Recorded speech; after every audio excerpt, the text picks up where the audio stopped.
Hey VC, just a little update. I'm not going to be releasing multiple videos this weekend. This is going to be it. I've got a lot to attain to, and I do apologize. And the reason I'm going to leave this video with what I need to say is because you guys are my outreach. You are my family, my friends. In real life, I don't go out. I don't have real life friends. I go to their house. They come to my house. I don't go to clubs or bars. If I got to go out shopping, I try to find the smallest stores possible. You may think, oh, look at that Steve. He's a funny guy. I bet he's great at parties. No, I am not. I get real anxious, real quiet. I avoid places like that at all. I don't go to company parties if I can help it. I've gone to one baseball game once, which was a company event, and I was with a bunch of work coworkers, and I wasn't completely happy going.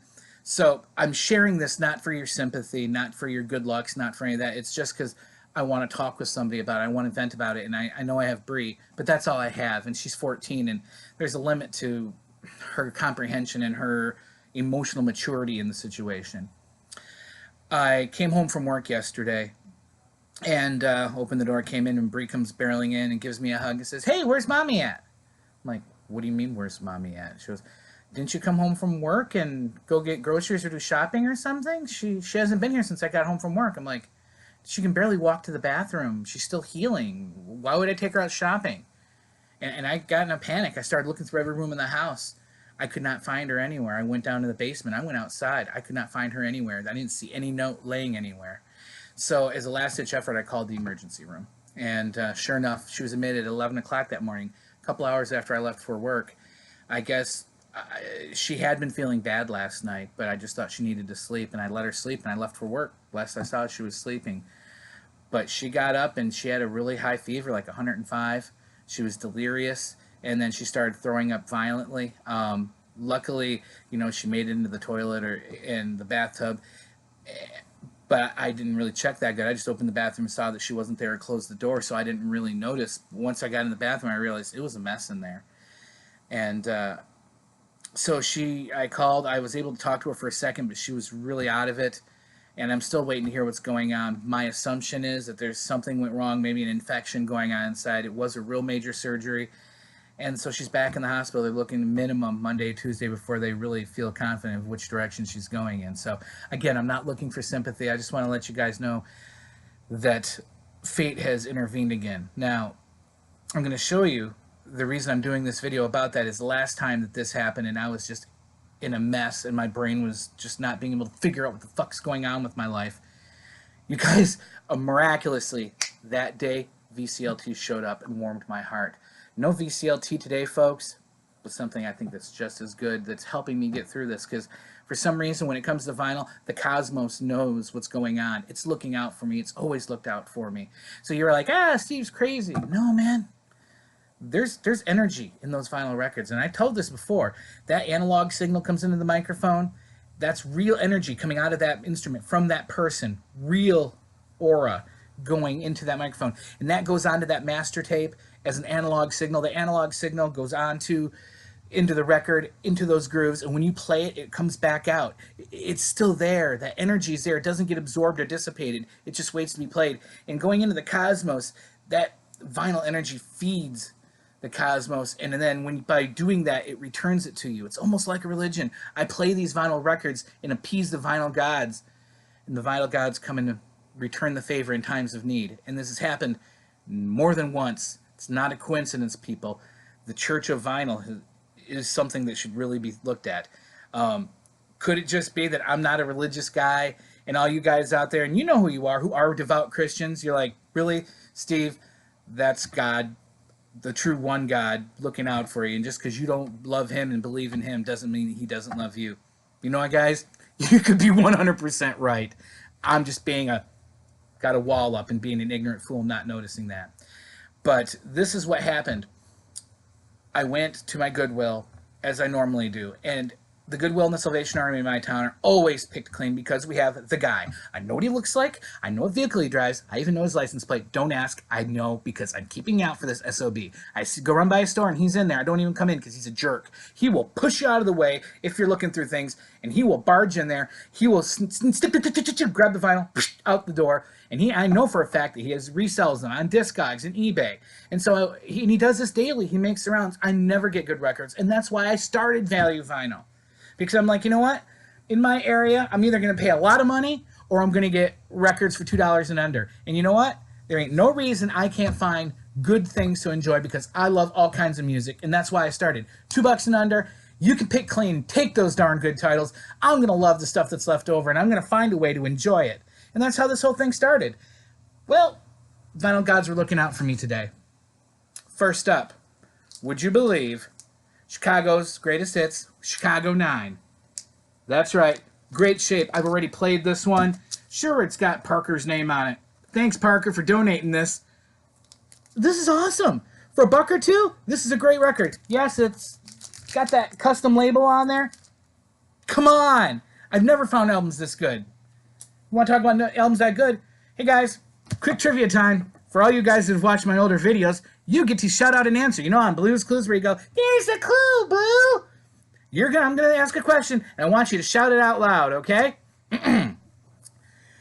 Steve is quitting Value Vinyl, quitting YouTube, and he's becoming a male adult entertainer. He's going to become a porn star, and he's going to change his name. And what's that name that Steve's going to change his name to? It is... Good job, kids. You're right. Knuckles O'Toole. I had a Knuckles O'Toole record. I made a joke about that, and for some reason, the Cosmos didn't only just bless me with another Knuckles O'Toole, but one still in the shrink. Seriously, thank you. Next up, ever heard about the Lonesome Loser? That's me right now. But not so much when I have the Little River Band still in the shrink. Yeah, right? $1 or $2? I live in New England. And here's another shout-out thing. And this is going to go out to Cheap and Cheerful Record Collector and also to Brian over at Shamrock. When you go to Fenway Park, and it's about the 8th inning, everybody starts singing a song. It plays over the loudspeakers, and that song is... Sweet Caroline. Bam, bam, bam. You know what? I don't like the Red Sox that much. I'm a Tigers fan. But I don't go out much. I don't go places. And that one game I went to with my company was the Red Sox, and I had to learn the lyrics of the song because they said that I couldn't go if I didn't because they'd think I was a weirdo. I'm like, fine, think I'm a weirdo then. But I did. I learned the bump bump bombs and all the other little notations. I mean, there's parts of the song like Rudolph the Red-Nosed Reindeer where it's like, oh, the other reindeers used to call him names like Pinocchio. Yeah, they got their own little Rocky Horror Picture Show ad-libs that everybody knows that I didn't know. But got it on vinyl now. Not just Knuckles O'Toole, but there's some obscure records that I think are one-offs. I didn't think there were more records of, and if there were, I'd never come across them again. Knuckles O'Toole was one. One of the other ones was a 5-piece harmonica band that was cat-themed, called the Harmonic Cats. And I got the record, and I've shown it before, but you know what? All this crap going on, Vinyl God's looking out for me. Look what I found. Another Harmonic Cats record. Are you kidding me? Isn't she cute? Look, it's got a little love harmonica. If this isn't the most freaking adorable record ever, I cannot wait to hear this. I liked, actually, the music on the first one. I got another Harmonic Cats. Now, to you guys out there, who is Toby Bo? Because this is cool. This record, it kind of has like, it looks like it's leather. It's, if you look closely in the light, it's embossed. It's a gold stamp promo. I don't know. It's got a cool sleeve in there. It's in great shape. Anyone got any information on who Toby Bo is, please let me know because I don't know Toby Bo. Next up, a must-have for any record collector and vinyl collector because I've seen it on a lot of channels and I've never had it. Never thought I'd have it in my collection. Yes, that is it. REO Speedwagon. Hi, infidelity in the Shrink Like New. At the Goodwill. I'm not asking for this stuff, but boy, this has been a great, great haul. Speaking of which, Mr. Jeff Kempen. Subscribe to Jeff Kempen if you haven't. And if you are, don't be a jerk so that he stops making videos. Okay? Elvin Bishop. Not only that, Hog Heaven. Come on, guys. I know there's Shrink on here still, but can you see that? Freaking overalls pouring a Budweiser into a pig's mouth. Dear God. Blind buy for me, man, but I would buy this in a heartbeat. I would have paid $5 for this, or even more, 10, 20. This is good. And from what I've heard, it's good music too. So I hope you're right, Jeff. Last up, seriously, Elton John's Greatest Hits Volume 2, Like New and Shrink. I spent a total of like $10 on all the records I've shown you at the Goodwill, no doubt.